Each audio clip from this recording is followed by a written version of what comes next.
Good morning, people online. I wanted to talk about something that was kind of on my mind with this conversation that I was having with someone, and we brought up basically the concept of validity, and they wanted to argue that something wasn't valid because it wasn't the objectionable objective truth, basically.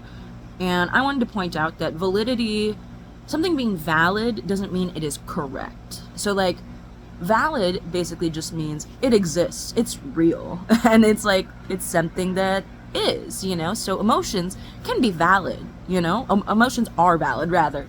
That doesn't mean they're telling you the truth. So an example of this for me is, I feel like I'm the worst person to ever fucking walk the earth, a lot of times, right? That's a valid feeling. It's a real feeling I have. Me validating it means acknowledging that, yes, this is an idea that's present and it's a real feeling that I have, right? But this also doesn't mean that that emotion is the truth, because people that mess off people exist, and sexual abusers and stuff, and I'm not I'm not that. I'm not as bad as them, and I really can't even, when I use my cognitive behavioral therapy skills to ask myself, okay, what percentage of this statement is true, that I'm the worst person ever? And it's I can logic myself out of it now, but if I don't first accept that it is valid, that it is real, that it is something that is happening in my mind, I can't then go to, okay, well, now that I've accepted this is something occurring in my mind, now how do I challenge it, right? And so I think not accepting the validity of your own thoughts and emotions, even if they don't reflect the truth, is what damages us, and in reality actually makes it harder for us to leave those damaging and untrue thoughts and beliefs, because if we can't even validate that they're real, well, we're ignoring them, right? And just because we ignore a thought or feeling doesn't make it go away. It usually makes them come with a gusto, because they want to be heard, they want to be felt, emotions and thoughts, I find, are kind of like unruly children. If you have been like me and gone over 2 decades not really taking conscious control of your thoughts and emotions, right? They're like children who never got disciplined, who never got taught how to be anything productive,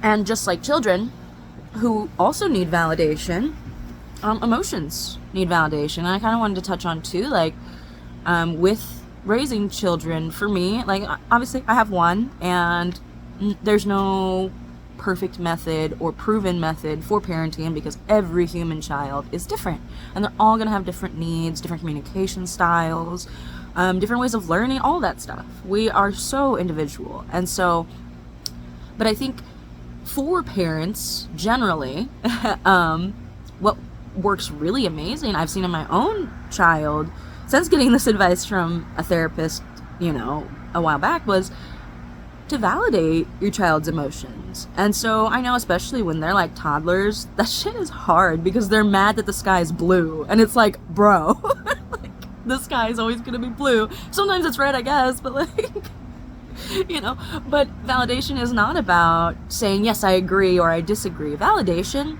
when in the parent-child dynamic, at least, or even in any human-to-human relationship, when you're validating another person's experience, you're saying, yes, I see that you are feeling this because of this and expressing it in this way. I see you. And I know that sounds so small, but we all really want to be seen. Even if we are not admitting that to ourselves. I want to be seen. I have no problem admitting that. And now, as we get older, obviously there are nuances to wanting to be seen. Some of us don't want the whole world to see us. Some of us only want to be seen by our close friends, or our partner, or our children, or our parents. But at the end of the day, I do believe, and there's always exceptions, but I do believe that most people have a very strong desire to be seen as they are, and not told that this is good or this is bad, but just held in validation that they exist. Because in consciousness, as its own creature, I kind of believe that it is one, but it it is lonely, I guess, when there's no one to observe you, to validate you, when you are all on your own, right? And so consciousness, in an expression of itself, a desire to be seen, it became infinitely faceted. Faceted? Yeah. I can't English today. But it just, consciousness split itself infinitely so that it could always be perceived. And really at the heart of, I think, a lot of human life, conscious life, is that we want to be seen. We want to be experienced, and we want to experience others. That's the beauty of living, right?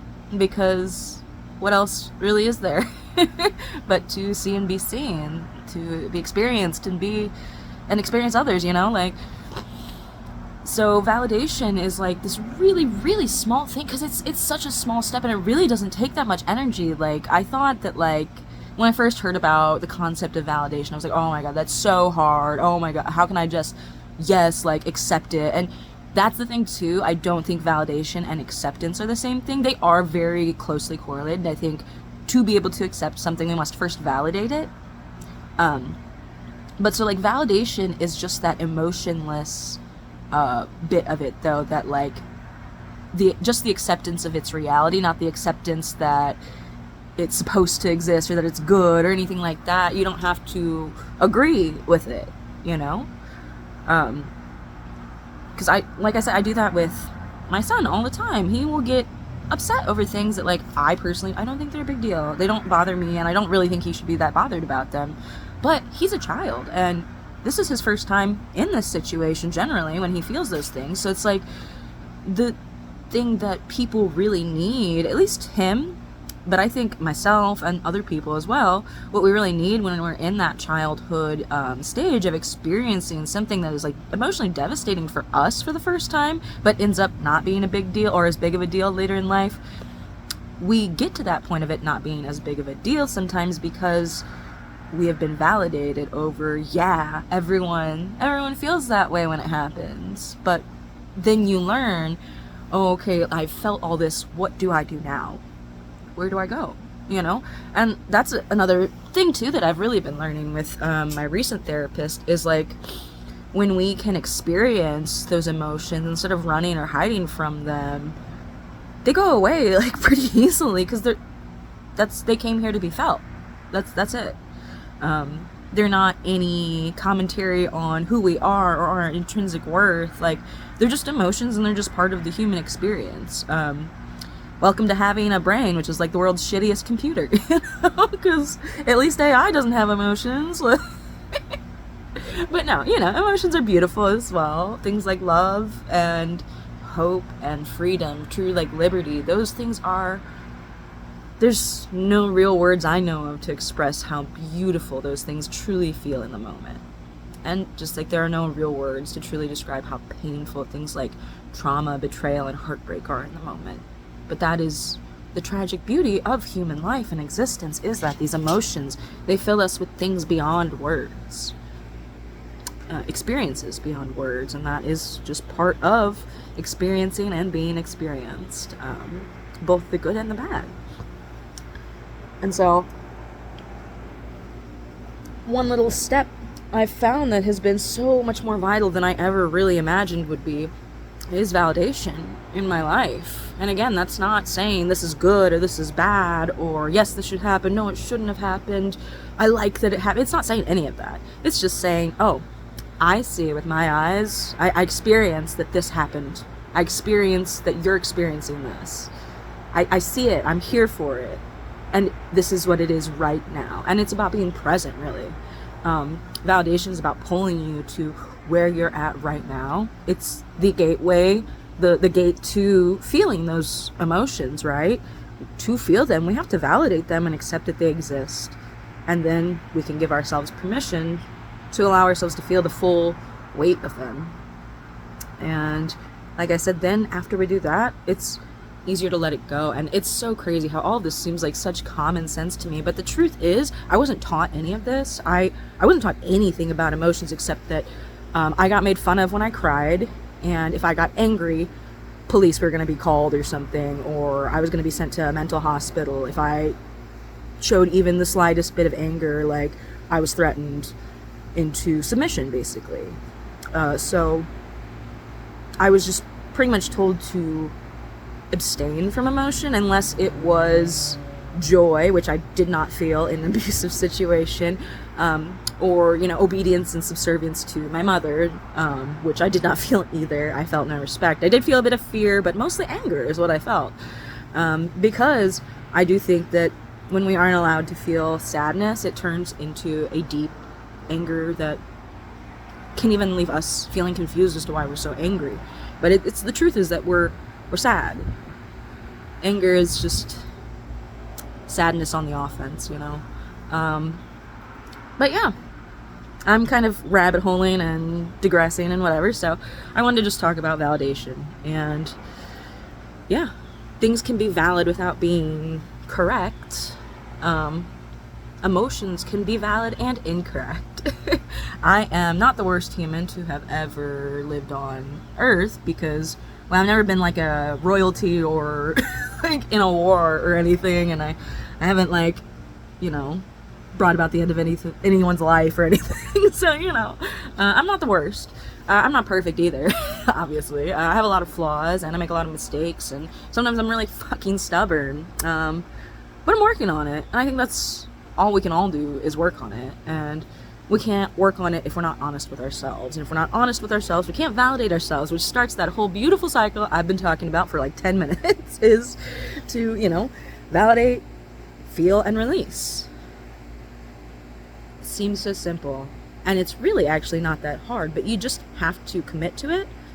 And having a support system like a therapist, I think, has made it possible for me, because I don't hold myself accountable in the same way yet that my therapist does, and I need someone who is more knowledgeable than I am to guide me through this journey, I don't think there's anything wrong with that. I love that it's 2024 and therapy isn't shameful anymore, because I remember being 14 and the idea that I might have to talk to a psychologist it meant I was crazy, and it meant I was just, it dehumanized me in my mother's eyes, at least, and made me feel like I should dehumanize myself, and that other people around me would as well, for having issues of depression or anxiety, and the undiagnosed trauma that I couldn't even talk about at that point because I was so deep in denial.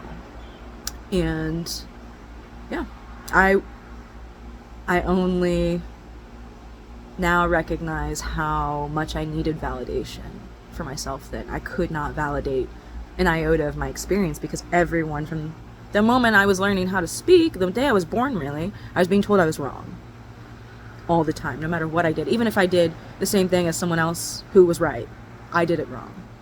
That was just my life, that was my existence. And so I ingrained that in myself. No one taught me about the word validation. If you would have asked me what validation was when I was 14, 15, I would have said, you mean parking validation? That's how ignorant I was emotionally. I didn't even really know or use words for emotions beyond happy, sad, mad. I was so emotionally ignorant, and it's because no one taught me, and because no one taught me, I wasn't thinking about that. I wasn't thinking about, emotions are something you think about. I didn't think you did that unless you were a psychologist, and now, I don't know, it's just crazy, in a good way, how amazing it has become, that it's normalized for people to go seek therapy, to have someone to talk to, and someone to validate your experience. And that's, I think, one of the most invaluable pieces of a good therapist, is that they will validate. That doesn't mean they're going to tell you you're right or you're wrong. They are just going to say, yeah, I'm here with you while you tell me what your life is like through your eyes. And that's so important for people to have. And I didn't have that for so long, and that's why I know how important it is, because I know how much I struggled without it. And so, to anyone watching this, I hope that you can take a moment and validate yourself as a human being. You exist here as you are now, and it's okay. It's okay to have made mistakes, to have flaws, to be wrong sometimes. It is totally okay. What's not okay is doubling down and sticking through it when you know better. What's not okay is doing wrong things with malice to hurt others because you don't want to face your own emotions. And so we're all perfectly imperfect.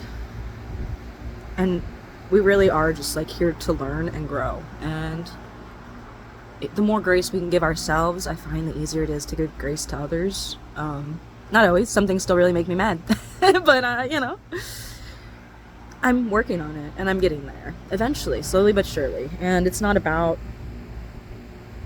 getting there fast. It's about making sure I'm really comprehending each step of the journey in a meaningful way to me. So, yeah, you are valid here and now. You are you, and there is no one else that is you. That's freaking awesome. So step into your you-ness and validate the heck out of yourself today. Like, any emotion you have, I don't care how crazy it feels. Like, you feel that. It's okay. Let yourself feel it. Because you're not going to feel it as much afterwards, I promise. Like, and it's hard to believe. It was for me. But it does work, so. And it's okay too if you're not there yet. You can keep working towards it. It's okay. Alright, I hope you have a lovely day. Bye.